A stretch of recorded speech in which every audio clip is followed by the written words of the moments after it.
Hi everyone, all of you. Welcome back to my channel. Welcome back to my channel. Pertama ini si kami nasi, yang mana si, wari sasi, tiket channel na adombo wari sana na bagi damak ta toksere. Yang toy na live coba ngamjete nasi live toksi. Okay, upaya semca kami apa bibi ate.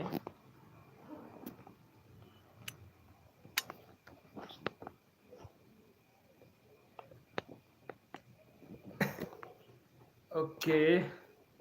puralong kamay sakjar bo sakjare kamay sakjare. Ay semca kiko. Oh, upaya baik tadi. Okay.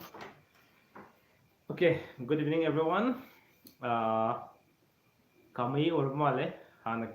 kami pipire then aduga live nambira me mutupi kraba me am topiro masidi Kelvin Toxom brother Kenamta just can ask me ambiro I'm watching for a question. Okay, am topire prem gram kai mathel no ang ngasidi mayan mix toroga am hong sa kre tare ko yam kre mayan Raskumar Galis Locks manung se kamai toge yamba lok manung se mayam gi nuai na blog noti gi amom sil sem na hona jaraga mayam gi hata mo potha na bi dam dum hona jari Raskumar sungkham hari pyari welcome back to my channel kai enjang charage hari priya ai mayan ngasi di bori digen dagi hawai alu dagi khamen sinma mayan toroga sok toro chare aduga jen kinat wahangbam brother kenamta hangjining kuirabane just hangbiro I am watching Lorembam Enterprises kaino aigi comment se tholok hanadi tholoktre Lorembam Enterprises hojik aina pajar sektane hojik thengna jabase aduga jankinat wahangbam kenomta hangjage hangbiyo mayamga pumen pawminadaba ade mayamgi wahang pawang tongminadaba kuire adana ngasi thoksarakpani yam kuinadi tawjaro live se manjaba yam yawo nangje Kelvin brother pokpa numit chap manabase kedoge madu yam phato moi ko mamangda inasu thamjagibdune Kelvin safu ngak ta hai tare safu ngak ta ba safu makai na haini madu yam phato ba kano lei madu kitang section dio abase mathabjage afagoide apo numit manabase aina mamangda safu iwan khabai checkup haibagi matang so edum thamjagrabdune aigi sound sengna tabi bra gi vocal se adum da haibiro brother sakchara bro sajare Surajoinam oinam abas aigi khonje je phajana tabi bra habiro mayam hangbire do ina khumjeri si sengna taram draga de amusu nuai jate ai kano da kitang ha asikom thijara kwa tare somda angang singsiam lang ba aduna tai prabha ke okay thank you so much reply bibirakpa nuai je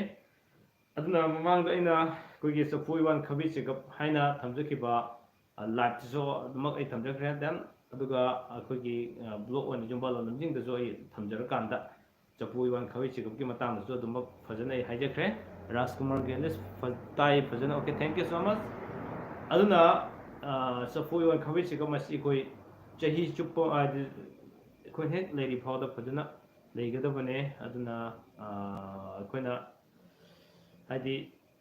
koi punjini leri phoda jumban bagi lambi khongda matam jam section lo da ya dom lemin na magjo na khai yeng mina darkar le habse yeng mina ho darkar le khamun ho darkar le Lorembam Enterprises message samga lae brother amata promote chobio karam bagi matang no enterprises Lorembam haibiro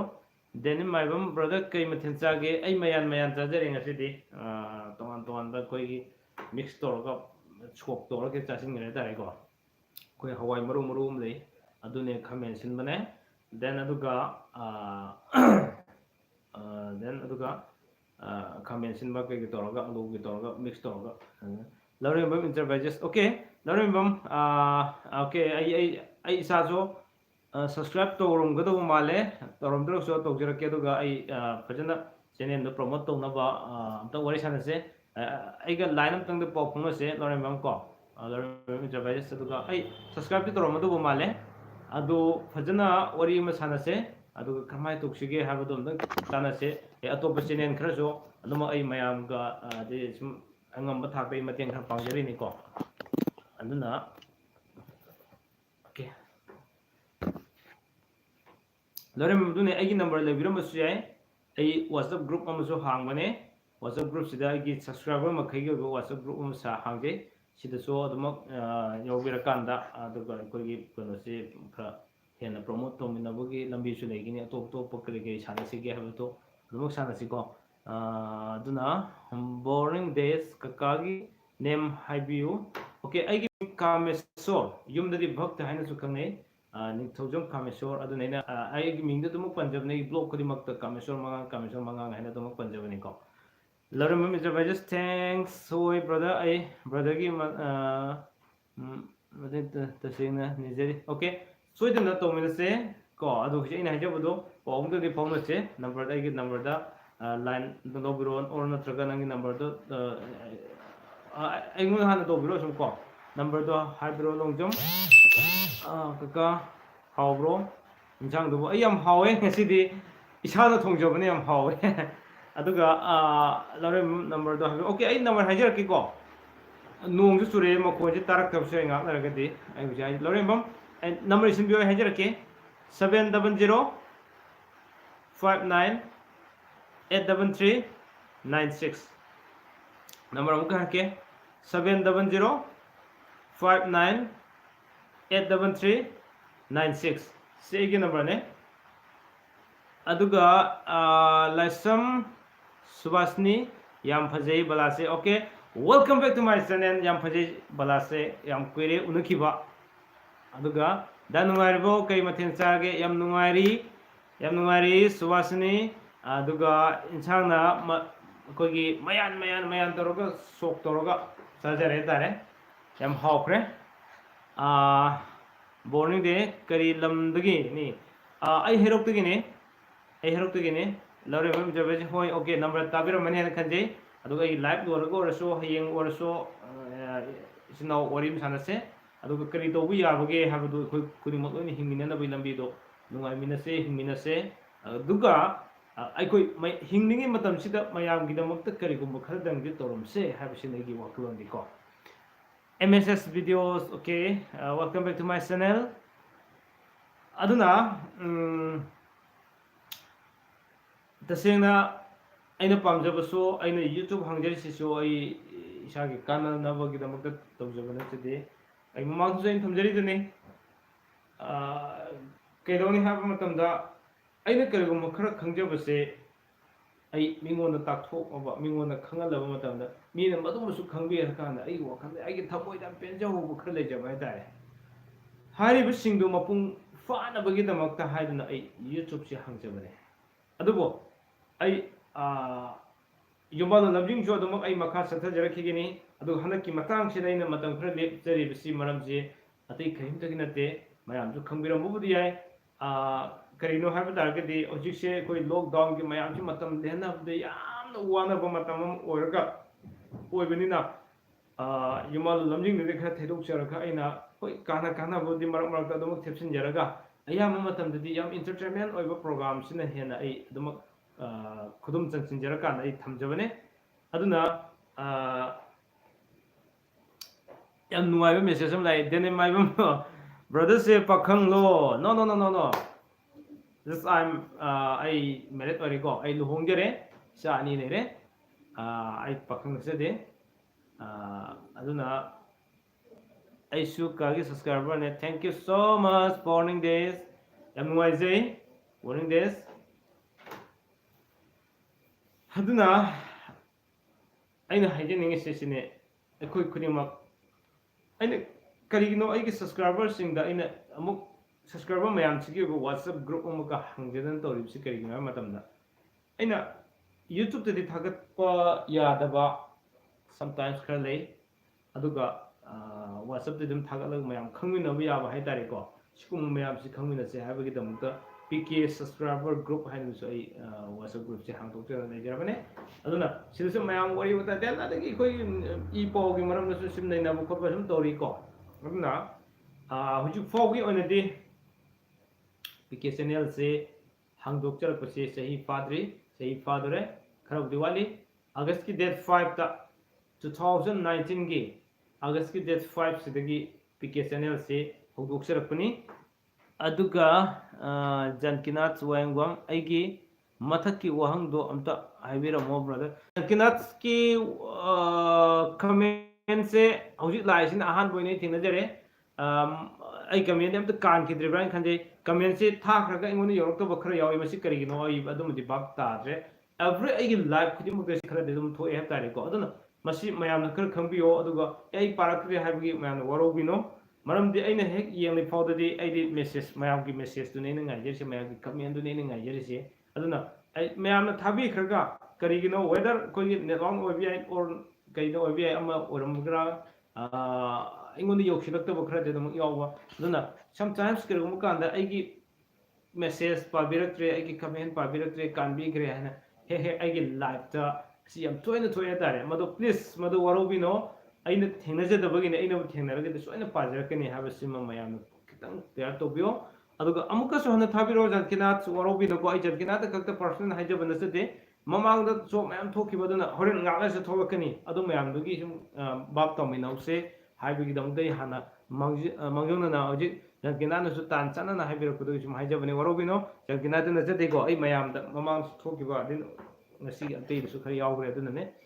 kelvin थोक्सम brothers से आई की पौखुम पिरक्त्रे Kanto नमतो असी हुजिक तैना हाइजबदुने kelvin गिसो kelvin से कम message अमनि दि पाखरे दो वाहंग ओइन लाखपदा इन Kanto इसे आई अमु चिंथरoi मथक की सिंगी येंगिनि को चिंग ब्रदर पोकपु नमित सब माने केदोगे हाइबम हंगबिरखरे अमदो आई खुमजखरे केल्विन गी पोकपु नमित मानबसे नुपा नुपि मानबसे फत्ते सफु मातो ताय हेना इन हाइजखरे अदुगा यमोलो लमजिंग की मतंग सो थमजखरे ममांग की लाइफ तो सो मई चपुई वन खबई चेकअप की मतंग थमजखरमने अदुना मपोक निमित मानबसे कोई सफु आतो ताय सफु उमकाई अदुना अफबो ओइदे हाबने को अदुना आई रेस्मा खोइरोम साक्सा बिरा bro Resma welcome back to my channel आई साक्सा जरे हम नुवाइजे मैम थोपिरकपा अंजलि लाई चोट्टो मेसेजसु तो मेसेज पाबिरम द्रेबा हाइबनेबा अंजलि हौजिक थेंगनदना आई मेसेज पारेसिनी अतोपा ममांग की मेसेज आई पाजखिदे अदुना हौजिक सो आई ममांग सी मता सु माने हे थोए असि करीदगी थोइनो हाबदे बट हौजिक for still I don't know करमाइना थोइनो हाबसि जस्ट आई एम कंफ्यूज ओइन लेरेंगोंदा अदुना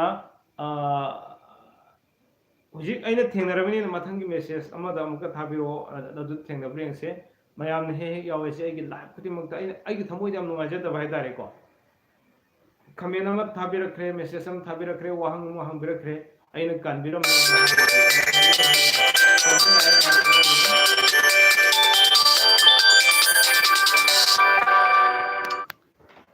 अदुना रेस्मा खोरोम लॉकडाउन मनुंग सिदी कमाइना मतम लिबिगे रेस्मा खोरोम लॉकडाउन मनुंग से युज हाइजबदुने आई मयाम की फनी ओइबा ओके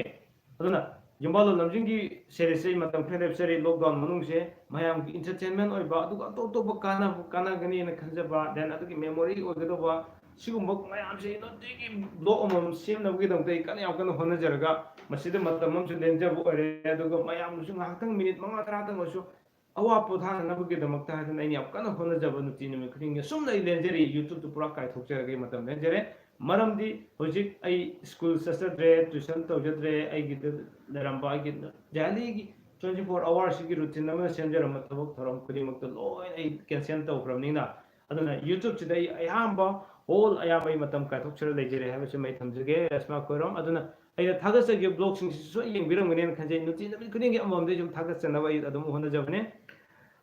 बोर्निंग डे कका फनी ओइबा वीडियो तोबियो ओके आई खरा दिदम तौजबने सोयना तौजरकनी Asa Okram Tamo Ipok Numit Manabase Fabro Fatabro Ningthokaba Ngaktini Nupa Nupi Mapok Numit Manabase Hujik Mamang Dosu Hajik Hibdini Asa Okram Munatabio Safu Nakatai Aduna Apabu Oide Habasima Hajabane Apabu Oide Aduna Kitang Kogi Mapok Numit Manabase Safu Mukai Haibale Aduna Apabu Oide Habasitamjage Mapok Numit Manaba Apabu Oide Resma Koirom Angang Atombado Pamaga Leitro Resma Adusu Hek Yawe Adusu Yawe Yang Sumna Habira Resma Adubu Ayam Matanda YouTube Sirmaso Angang Pamadana de Puraga Angang ay YouTube Sim Level Yawe Ko Ayam Nuaje Chanipato Munishing Birakko Resma Koirom. Thank you so much. Tomchin RK, hi brother, hi Tomchin. Welcome back to my channel. Bikram Maite, Tamo Sunday, Mandega, Sanabro, Nupagi Karamano, Nupiki Karamano, Hybiro, Aduga, Hajaki, Adu Nupagi Karamano, the country Yadam Maram Orga. Tamokari Toba Ya Bogam the Tapio. I'm a poem Manabaki said. Some Ado.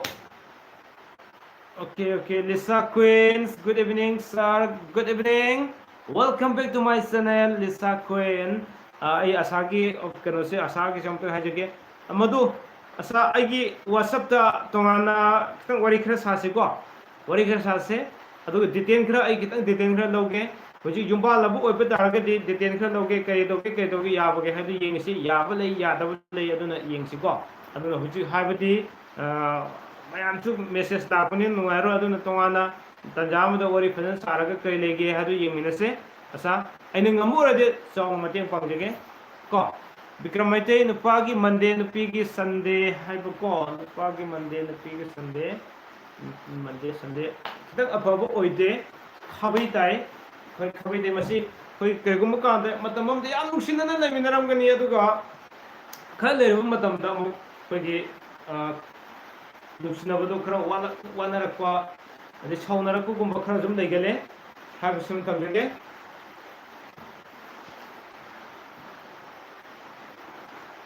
Oh, sorry, the biggest Sunday have any call. Sunday, Monday. I do the Apobo you become. Sorry, I know on the Parre.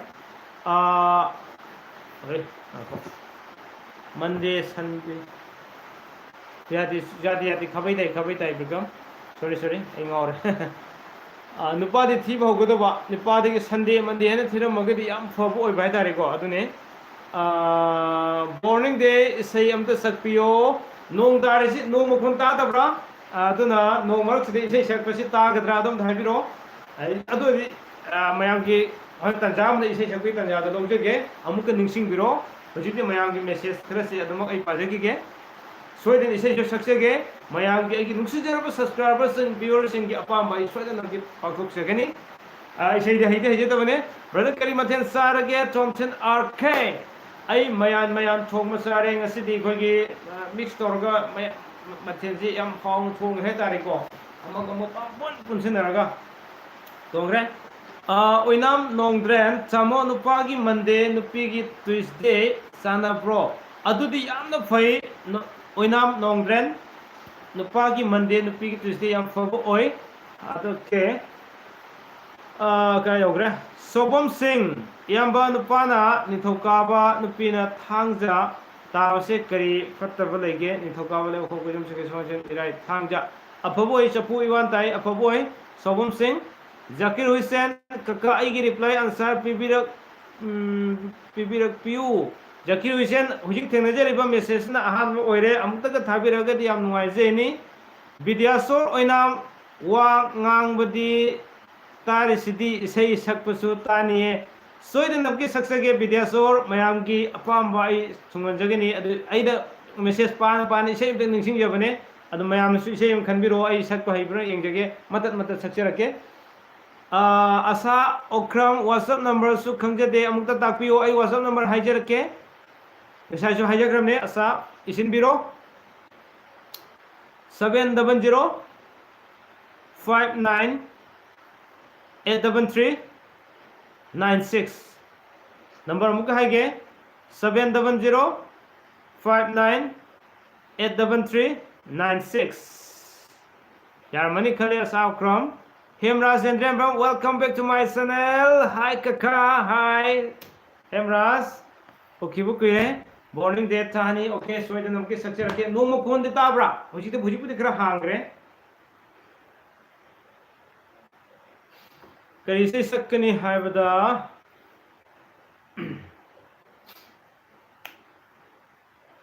Okay.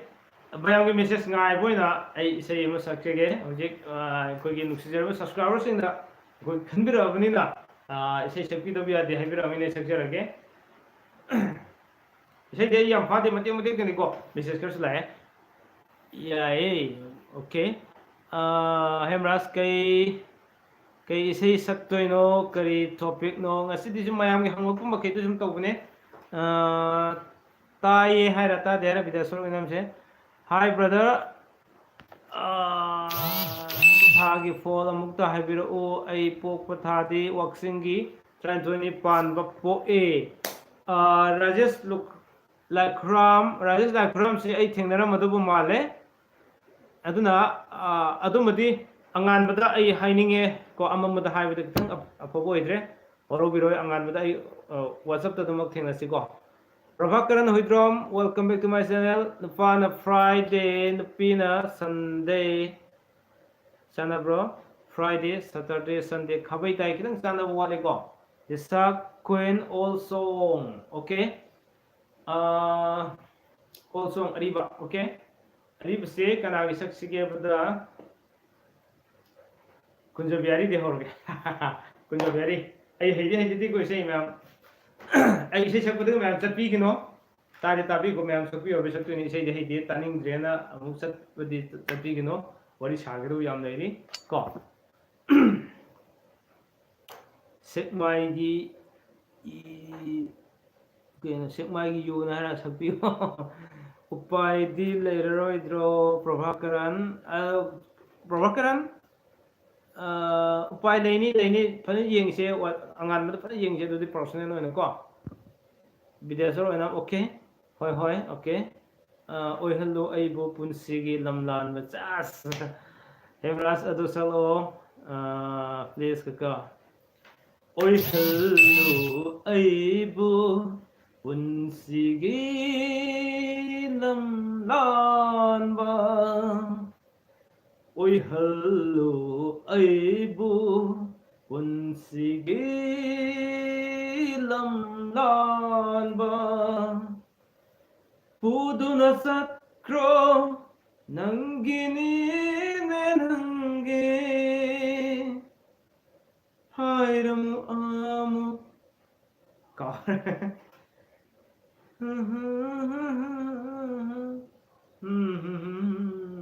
mấy cò này rất là đầu của nó ôi hello ai bu un sige lam lan ba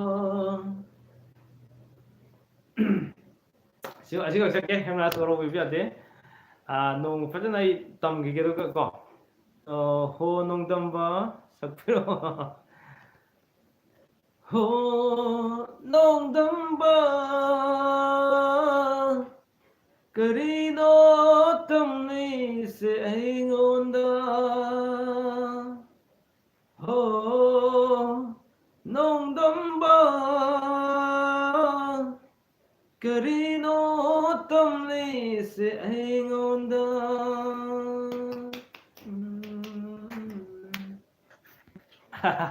Mukong the sake kragam sakjaro ati message lapani na ko ketom sin gi sakre victory kaksing tabam nupana Thursday nupina Friday yam apaboy victory isa queen thank you Novi thank you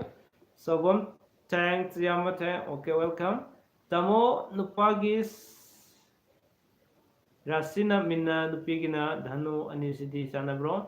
Rasi ki so ay angan bada haja bayadi ko aduna sorry amam bada haja bayadi angan bada haja ge bitom angan sana se victory okay oinam nongdren tamo nupa gi rasi ki so angan bada haja ge waro bebi yaro तोाना WhatsApp तौरसो person call सूम तौरो सानसे अगानबदा याम नुपाना Wednesday नुपीना Sunday Wednesday Thursday Friday Saturday Sunday सपू ngakta tai afabo ide morning day yam fajai okay thank you thagat bere pangtha da ai pamja bisi mate na sakya sisu full one de faja dai mate mate ngam ngam ni ko manglanda ukhiba murti ni khanduna mari laina darabara nungsi satam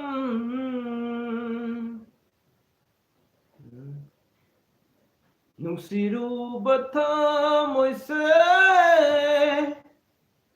papuina anigi maraksida hairamu nungsikora nangbu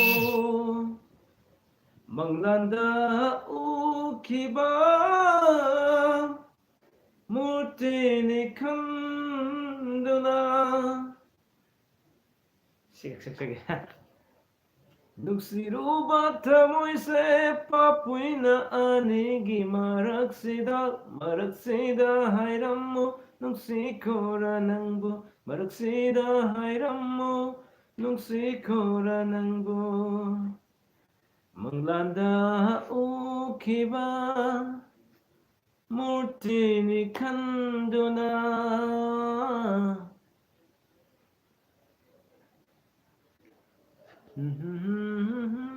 okay message file ke ningtujam prem kumar friday longna badu kesu kai dabra sapu ngakta tai apaboide asa kokram thamo kari mathel sarage asa ai ngasidi khamen sinba adagi allu then adigi bori adigi hawai mix toroga mayan toroga thongre so bamsing live se karam namitta oina sandokke yamba ai hujik makidi numit thamjatre do mayam gasum tanaraga ai hujik phoki thabak kitang busy oibana marga mayam ga sum kano do matam si yenga kan sum tha sena thambane ai sum ai nanga changba kan thabane mathana di matam am nairamane si pungsing bung naina toramane hujik ingona kitang warak ko leibai tari ko duna adumagbo numinam khaido ga sum tawrasu tawse mayam yengse ayamana sunday budi sum tawgani ko adum yengse kai tawbu yabage habdu ko nupisi Wednesday nupana Wednesday chamane ado lisa mabuk nimi manam sa paboide Arvin leore brother as yam ikai da tom pin yam ikai do habiro kano Arvin isang nam no kano Arvin namuk chog gibi dare jankinat wangwam brother na amattaga habiro haijage tomtin okay brother gi tema lebiro bro ai lejare tamo se yam haye haibena ti mati phajabane tamo toina live toro halati tawjaragani hansi toina live toro ani sum ai khara thaba khara chilamane okay message laktabu gi se yum sake isa ko dum sabake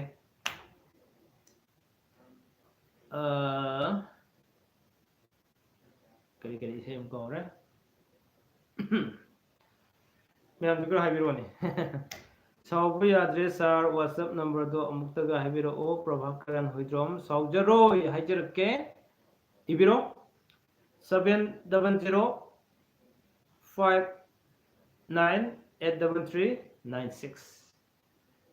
number once again 700598336 Lisa Queen haha single ni Lisa bro single or jibo okay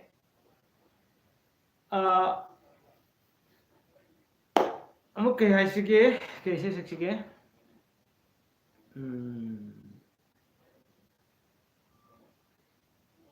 nangi wakhalda tumthaba ngamdare ऐसे अहिंसे कयादवान ले नंतगी नुंसेगी मंगलांदा ऐसे ꯇꯥꯐꯝ ꯈꯪꯗꯅ ꯂꯩ ꯑꯣ ꯅꯪꯇꯒꯤ ꯋꯥꯈꯜꯗ ꯍꯟꯊꯕ ꯉꯝꯗꯔꯦ ꯑꯩꯁꯦ Prabhakaran, thank you. Okay, welcome. Lisa Queen, Oza. Phone hariro. Lisa se. Oza PIS se PIS kaino PIS na stand chori se phone harira. I don't know. A boy welcome a boy brother gi ming kay kobi bage. Kameso Elias Vakta Mangang Ningthou. Okay. Soibam Singh nupana atonba nupina ahan pina ahan oiba lobase kari kaige thoidona kaiba leite adugidi khwaidi maru oidi ngisai gi numit ki duni ko numit ta sana da basine khwaidi maru oidi aduga muk rasi mu yerkani sine na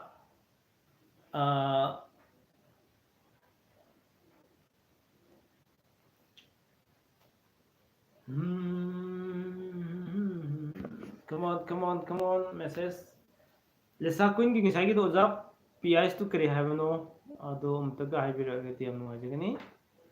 okay ajukse ai yam kuina di tawjoroi live si aduga numit amasum aigi WhatsApp group ta sum haijarage ko yingsi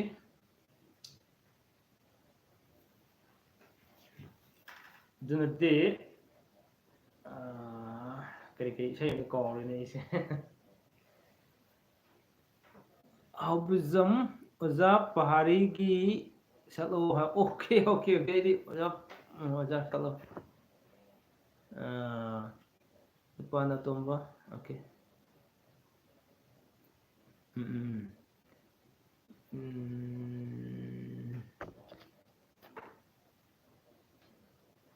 Haubizam Malem okay isai fazai thank you so much Pahari ki sei si kari lay tamo nupana tomba nupina ahan todung akai belate aduga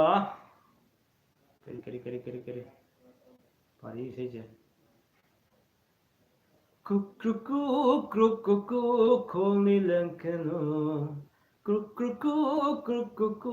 kongni lankano Mana punglam wai Kore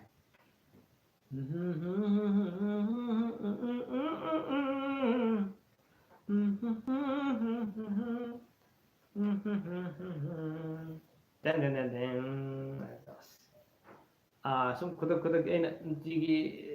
isai jidi ai tadre tari ko itamuk tadre YouTube ki mukta shame na badum honari kan sida pana tomba nupina yaima di aduso thoina kaibi leite manabudo ahan gumba adu yam fatte habani ko then aduga ahan anjina kwaide hena fatte aduga tombi oiba asijo khara fatte kwaide fatabdi ahan masen oibine hena fatte dum hajage Lisa Queen isai loina sakitabi male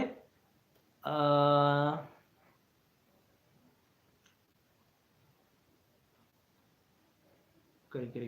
sei khara di fajaram manina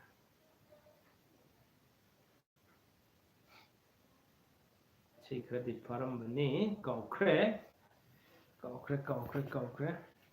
chumna sum leiba kan di pangang hek nang bai tari ko anyway mathangi live di sei khara ai tammaga lakke mathangi live di na matam amagi nungsiba isai ni oza adu isai di nungsiba aina sakpadagi so isai si mange then aduga amukso isai si loina sak audabagi isai jo mange do isai dum kalhaure hetari ko aina loina sakidabdagi loina faramdabdagi adam loina saramadi isai pungang bangna do bai tare aduna ne thank you sir okay welcome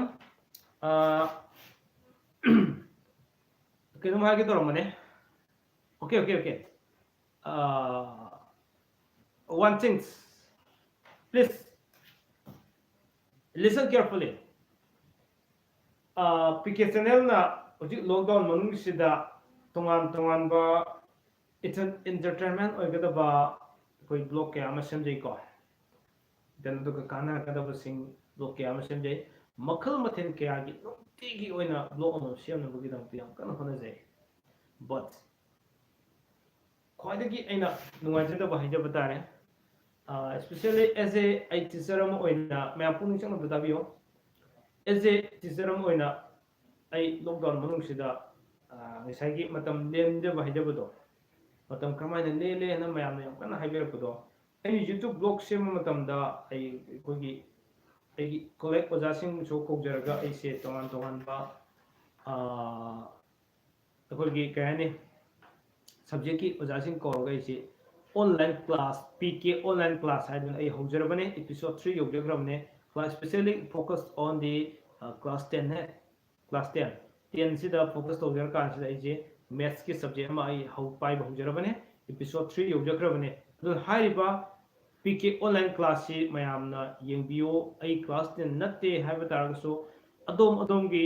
नुसीजरब viewers Singh subscribers सिंग की इचा इनाउ सिंग अमदी कना कनानो खना चानबा class 10 लेबिबा तारगदी PK online class ना हन class 10 थागद्रिबा सात्र सिंग सिगी खंजर कानसिदा लाइक तगी लापथो खिनदबे दमकता कंसर्न सब्जेक्ट कौजरगा अैना PK ऑनलाइन क्लास से हौजरबने अदुना हारिबा PK ऑनलाइन क्लास से येंबिरकांदा खजितंग कानाबदो फंगमगनी हाबसी येंग दाबिरिबसिंगना खंजै अदुना येंगबी चांगने वाटपा हाइतारे अदुगा एंटरटेनमेंट ओइगदबसिंगदि याम तुना तुना मैम येंबिबा अदुगा ऑनलाइन क्लास कुम सुमाइना लाक मतमदि व्यूअर्स याम नेमना लेबा सि खतंग ओइ आइगी नते हनबदि ओइजम याय तबदबो आइगी चाइ नाउसिंग क्लास 10 काबा लेबा तारगदि PK ऑनलाइन क्लास ना मतम मांग होनजरिबसिंग खतंग येंबिरकांदा अगांसिंग ज्ञान तारमदबो लेसो सिमुगे येंगदि ज्ञान ताइ काइना मेसेज थाबिरकसे याम नुवाइजगदब हाइतारे नॉट ओनली मैथ सब्जेक्ट खुदिमक लोइना तौनबो होनजरी अदुना ऑनलाइन क्लास से PK चैनल की हौजरबने PK चैनल सिदा थमजरिबो ऑनलाइन क्लास से मयामना दुम येंबियो हाबसि मै थमजगे मखा आई मेसेज लौकजगे अदुगम हाइजरके आशा अक्रम तमो WhatsApp ता हयेंग अदुम SMS थारकपो यागद्रो मतम लेब्रो no no any time you can send me मतम हम हेक थाबिरो याय हुजि थारमगजो होरेन आइना लोरगम पादोइने ओके हौबिजम मालेम सौजल पोपा नुपागी खरा ताकपीबा यागद्रो टाइमिंग सु लेबने हौबिजम तोंगाना अदुसिंगदो अंगानबदा येंबदा गाले अइना अंगानबदा हाइजरसे तगी नते फत्तबा लेरमगसो मखोगी मदु हेना फत्तबा दुगा अफबा लेरमजु मांग मही मनाय चंबगी कनो खरा लई हेना ओजा गुरुसिंग ताकपिरमदगी सुम अइना हारिबसिंग सिनुमिदांग हाइजदबनी को अदुना पर्सनल अइना हाइबिरो हाइसे अइना मयामना WhatsApp ता इबिरासो अइना पाजर काना टाइमिंग अम नांगदो येंग पार काना दम अइना मयामना दु रिप्लाई पिजरकदो हाइतारे नंगद्रे नंगबकान रिप्लाई सुम पिजरकने आइसे समटाइम्स के रुंगाना आई येंगमगा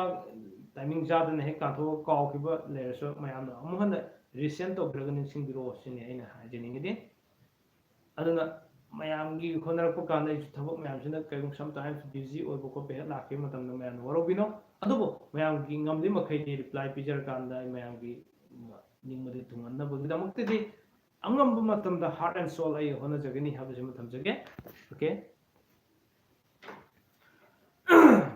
okay adudi mayam live se aina khudakta mi kyam yenge aina khudakta thabase mi kyam yenge se khangning da ai thajar pane thengju thenguni na mayam se tumning ba kotgi kano sugal leibiram magado male adna yam kuina live se torgum se asi ko nadi अदु करी तौसिगे ma'am अरोइबना हंगनिंगबसिंग लेरसु दुमा हंबिरो कगी तौबिसि हाबिसिंग दो तौबिरो दुगा light याम कुइने दे थाब यारोइ ngasi गनदि ai phone जुमै जबु दबाइ तारे को ना थागसरि ओजा ओके वेलकम ओके अदुना ai मिनिट नि फु सब चाना अमु लाइव से दोसिंग जगे खंजबने को इसै मथंग लापददि ऐ सोदन मयामगी अपाम इसै ऐ खरदि खुदों तमनब होनजगे अदुगा मयाम सोदन लाथोकजगे को ऐ ngaijमिनि त ngaइजगे मयामना हंबे नंगो वाहं लेरसु दुम हंगिरो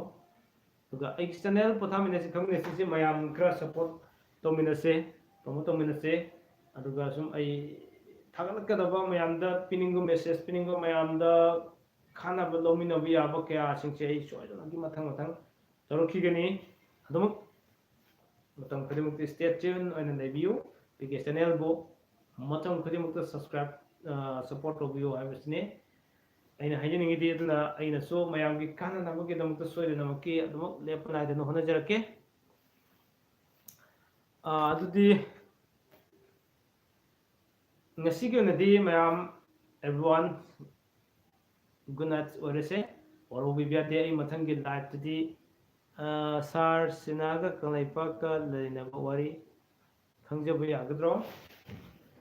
sinaga kangai pak ka leina wari mari yam leina bane wari kitang sange ai tongana blog ma semja ge aduga ai sem ge to bane do atopa youtube channel amana semak khara makai mapung di phage de do khade semak ko obdagi mai semak ꯑꯗꯨꯗꯤ ꯃꯇꯧ ꯇꯝꯕ ꯃꯥꯜꯂꯒꯗ꯭ꯔꯥ ꯍꯥꯏꯅ ꯑꯩꯁꯤ ꯊꯥꯖꯗꯕ ꯍꯥꯏꯇꯥꯔꯦꯀꯣ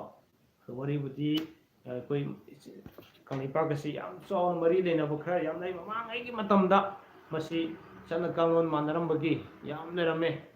ꯃꯁꯤ ꯃꯔꯤ ꯌꯥꯝ ꯂꯩꯅꯩ ꯁ꯭ꯇꯤꯜ ꯍꯧꯖꯤꯛ ꯍꯧꯖꯤꯛ ꯐꯥꯎꯗ ꯃꯁꯤ ꯑꯩꯈꯣꯏ ꯃꯔꯤ ꯌꯥꯝ ꯂꯩꯅꯩ ꯍꯥꯏꯕꯁꯤ ꯊꯝꯖꯒꯦ okay thank you sir okay welcome ꯑꯗꯨꯗꯤ एवरीवन ngasi के ओनदी फुल वारी आई सोना दिजर के नोमा होजी की देमु कितंग थेंग रे आई फोन जो मई लोइ सल पाइ तारे को वरो बे आते दिसा कोइन मई दुन आई लाइव लो सिन जरा के जते कि नते मैं काने निंग बे नते फोन जी मई योर दबा मई सबौ दबा ngasi जे थबो खरा मयाम की थबो खरा सुन चल पाइ तारे दुन ने वरो बे आते good night sir okay good night okay ngasi की दमक दी पीके चैनल गी लाइव स्ट्रीम सिदा लापी खिबा नुसिजरबा व्यूअर्सिंग सब्सक्राइबर्सिंग खुदिमको एगी चैनल की माइके दगी अमुकसना पोथामिनसि खंगमिनसिना दोंबो थागसबो फोंदोक्सरी मथंगी लाइव सो अदमक मयाम थेंगनसि सोइदनमकी थेंगनसि अदुगा मयाम अपाम इसे जो सोइदनमकी आई खुदोल खरमकी दि तमनबो होनजगे अदुगा मयाम हंगिरको हंगसो अमुके हनै मपुंग फाना खुमनबगी दम होनजगे तमबो थागजरी ओके थैंक यू दिसा क्वीन गुड नाइट ओके अदुना मयाम पुनमक अमुकसना पीके चैनल की कमेसर मंगाना अमुकसन तराम नुक्सरी बगलोने थागसरी पुनमक मंग फरसे गुड नाइट ऑल